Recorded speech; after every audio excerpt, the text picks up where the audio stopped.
Hey everyone, welcome to this explainer. Today, we're doing something really cool. We are going to explore exactly how computers can look at a messy, completely unlabeled set of data and magically find hidden, meaningful patterns within it. Picture this. You walk into a massive shopping mall. What if you could instantly know which groups of shoppers behave exactly the same way, without ever speaking to a single one of them? No surveys, no name tags, just pure observation of their traits. Well, that is exactly what we're going to teach a computer to do today, using two really powerful algorithms, principal component analysis and k-means clustering. Here's how we're going to break it down. First, the unsupervised learning problem, then prepping and scaling our features, diving into the math behind k-means, using PCA to visualize the data, interpreting those customer clusters, and finally, predicting new customer assignments. All right, part one, the unsupervised learning problem, finding the hidden structure. Let's start by looking at our raw, unlabeled customer data set. This is our starting point. Each row represents a single shopper, and we've got columns for age, annual income, and a spending score that ranks their purchasing behavior from 1 to 100. But if you look closely, something big is missing. There is absolutely no customer type label anywhere. We don't have a cheat sheet telling us who is a budget shopper or a luxury spender. And because we don't have those labels, this is literally the perfect scenario for unsupervised learning. It's all about letting the machine discover natural groups or patterns in the data entirely on its own, without us giving it the correct answers to train on. It just figures out the structure based purely on the math. Okay, before we get into the weeds, let's clear something up early on. We're using two different tools today, and it's super important to know who does what. K-means is the algorithm that actually creates the cluster labels. It does the grouping. PCA, on the other hand, produces transformed features. It basically compresses the data so we can actually see it on a screen. So just remember, K-means groups, PCA visualizes. Moving right along to part two, prepping and scaling features, or as I like to call it, leveling the playing field. You know, we can't just dump raw data into an algorithm and hope for a miracle. We have to prep it using a tool called standard scaler. Why? Because algorithms like k-means rely heavily on measuring actual mathematical distances between points. Think about it. An annual income of $90,000 is a massive number compared to an age of, say, 25. If we don't scale things, the income data will completely bully the age data in the distance calculations. Standard scaler fixes this by giving each feature a mean close to 0 and a standard deviation close to 1. Now, age, income, and spending all carry the exact same mathematical weight. Part 3, the math behind k-means, magnets and metrics. So how does k-means actually do the grouping? First off, we tell it how many groups, or k, we want. Let's say k equals 5.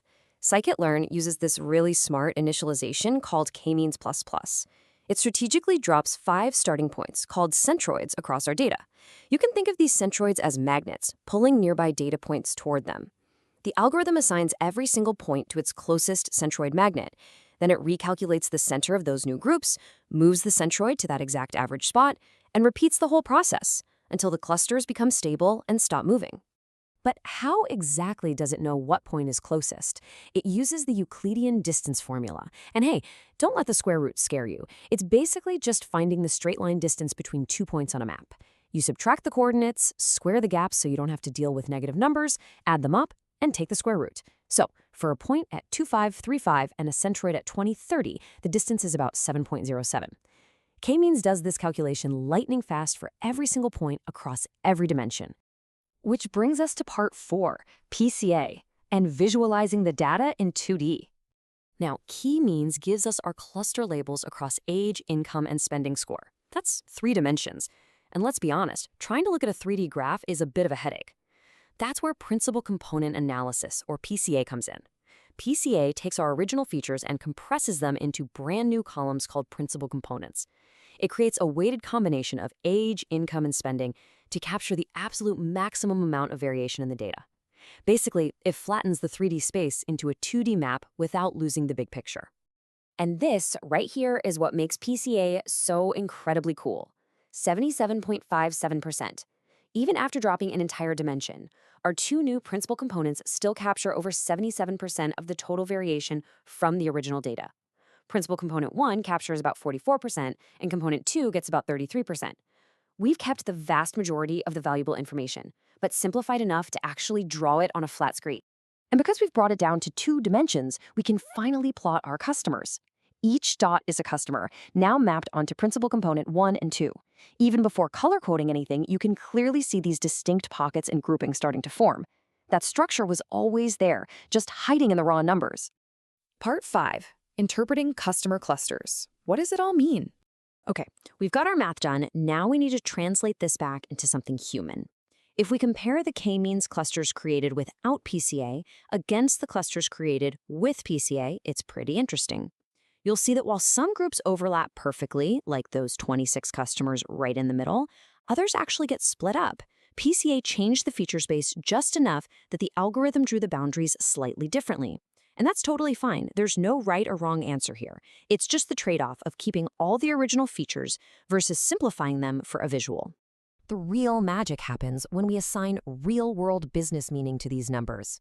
The algorithm just spits out cluster 0, 1, 2, 3, and 4. It's up to us to look at the averages and figure out who these people are. Take a look at cluster 3, for example. Their average age is around 40. They have a really high average income of over $86,000, but a super low spending score of just 19. In plain English, these are frugal high earners. They definitely have the money to spend, but right now they aren't. For a marketing team, identifying that specific group is absolute gold. Finally, Part 6. Predicting new customer assignments. The ultimate test. Let's put this into action and see how it becomes a predictive tool. Imagine a brand new customer visits your website.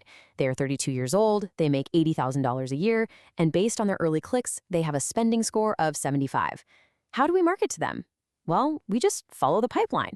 We take their profile, scale their numbers using the exact same standard scaler from earlier so the math lines up perfectly, and then we ask our trained k-means model, hey, which cluster does this person belong in? And boom, right away, the model outputs its answer, cluster 2. Just like that, no long surveys, no interviews, we've instantly categorized this new shopper. We know from our earlier breakdown that cluster 2 tends to be younger, high earners who love to spend. So we can instantly start tailoring our product recommendations to fit their exact vibe. Which brings us to a really fascinating thought. We've just seen how fast we can segment people completely unsupervised, just by measuring the invisible mathematical distances between them.